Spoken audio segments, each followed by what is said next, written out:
السلام علیکم، میں ہوں زرداشہ گل اور آپ کی خدمت میں پیش کر رہی ہوں ایپیسوڈ نمبر 3۔ عائشہ میری جان، دروازہ کھولو، عامر چلا گیا ہے عائشہ، میں ہوں تمہاری فضا آپا۔ دروازہ کھول دیا گیا تھا۔ عائشہ ننھے عبداللہ کو سینے سے لگائے رو رہی تھی۔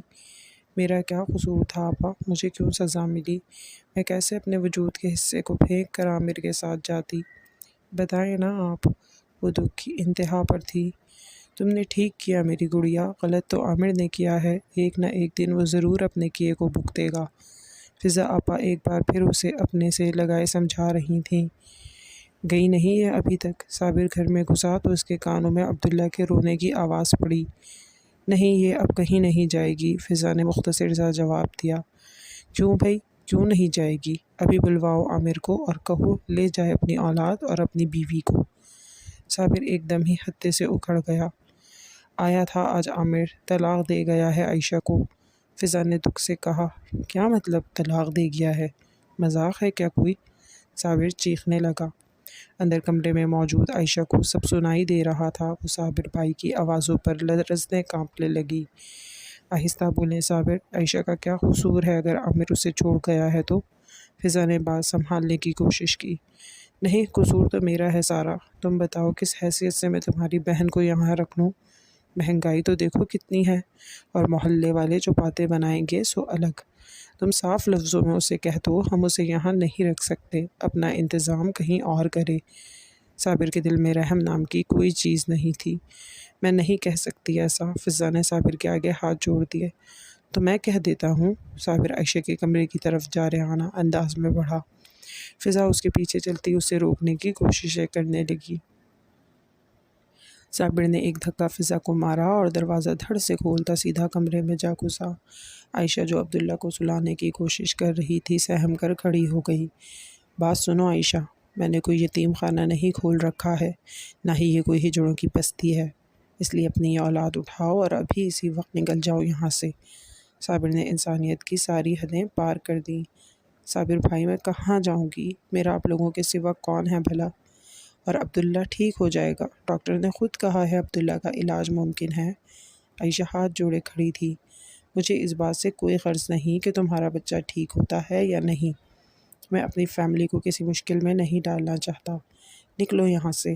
عائشہ کا ہاتھ پکڑ کر صابر نے اسے کھینچتے ہوئے عبداللہ کے ساتھ گھر سے باہر دھکیلا اور دروازہ بند کر دیا۔ مغرب کی اذان کی آواز پورے علاقے میں گونج رہی تھی۔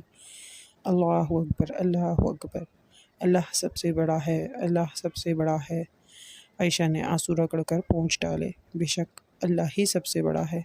آگے کی ہر منزل وہ اللہ اکبر پر مکمل یقین کے ساتھ طے کرنے کو گلی پار کر گئی۔ ریمپ پر چلتی وہ ہال میں موجود لوگوں کے دلوں میں اتر رہی تھی۔ دراز قد، دودیا رنگت، ستواں ناک، پورا اعتماد چال اور آنکھوں میں چمک، روایتی لباس پہنے وہ کوئی اپسرا لگ رہی تھی۔ یہ اس کی پہلی ریمپ واک تھی۔ چہرے پر بکھری ہلکی سی مسکراہٹ کے ساتھ وہ سامنے کھڑے 8-10 فوٹوگرافرز کے مختلف اقسام کے پوز دے رہی تھی۔ ہال میں آواز گونجی تھی۔ We are introducing now our top model and brand ambassador Alizeh Abdullah. Hall میں تالیوں کی گونج سنائی دی۔ علیزہ عبداللہ نے ایک طائرانہ نظر سب پر ڈالی اور واپس چلتی ہوئی معروف ڈیزائنر صباحت مرزا تک پہنچی۔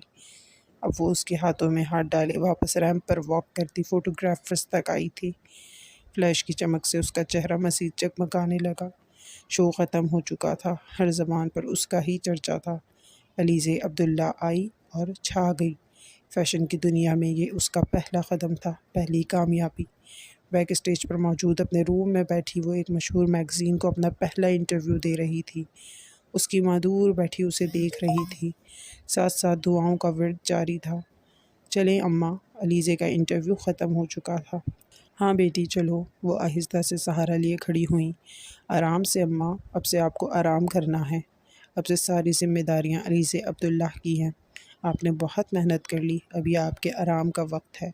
علیزہ نے محبت سے ماں کے ہاتھوں کو چوم لیا۔ وہ مسکرا دی تھیں، شاید زندگی نے ان پر طرز کھا ہی لیا تھا۔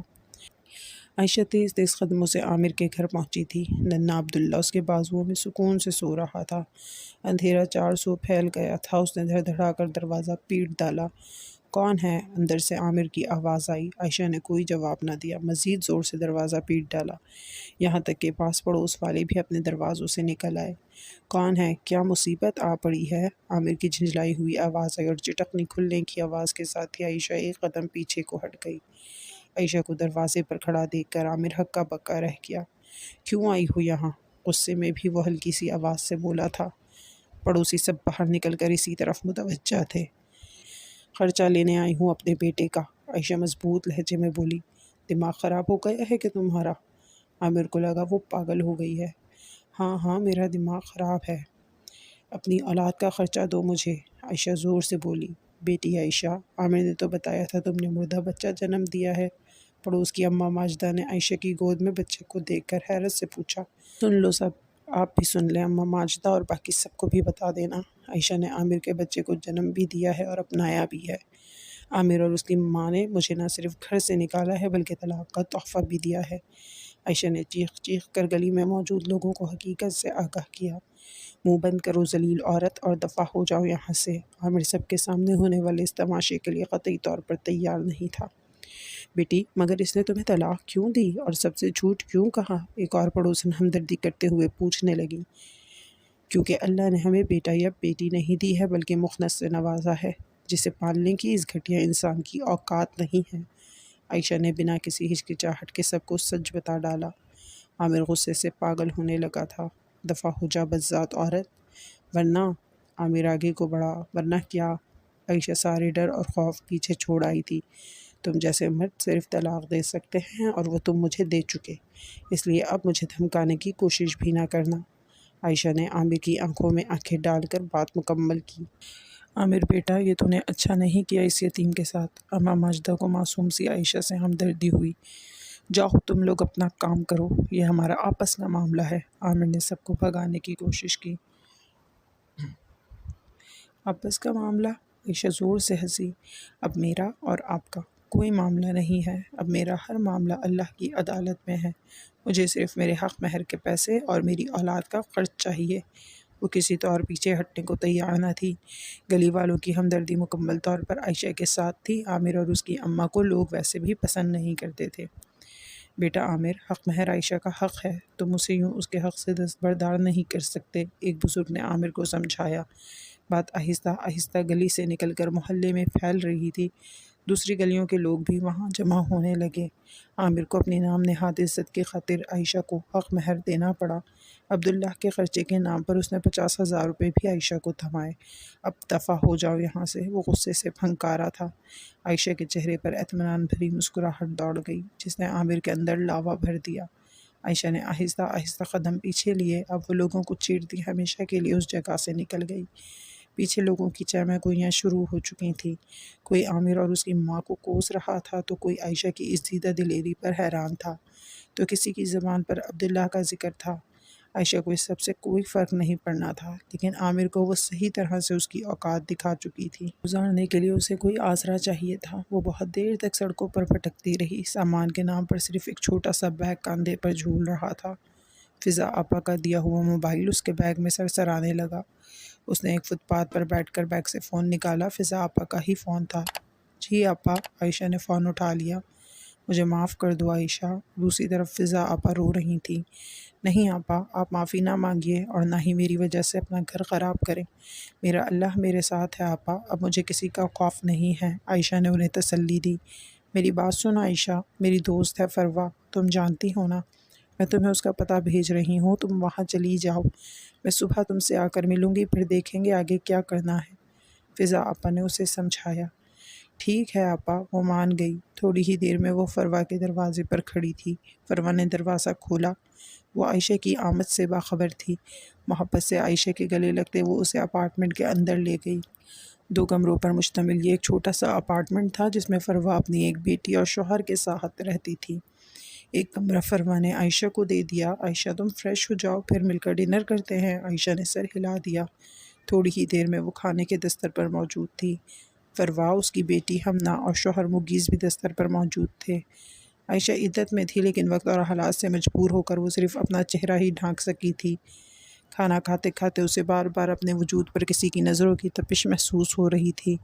اس نے دوپٹے کی آڑ سے جھانکا تو مغیث اسی کو دیکھ رہا تھا۔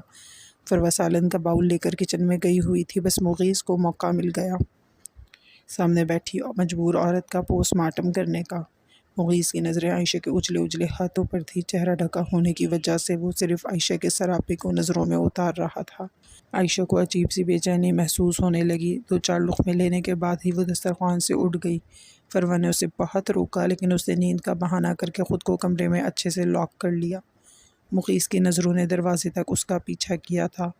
فروا اس سب سے بے خبر دسترخوان سمیٹنے میں مصروف تھی۔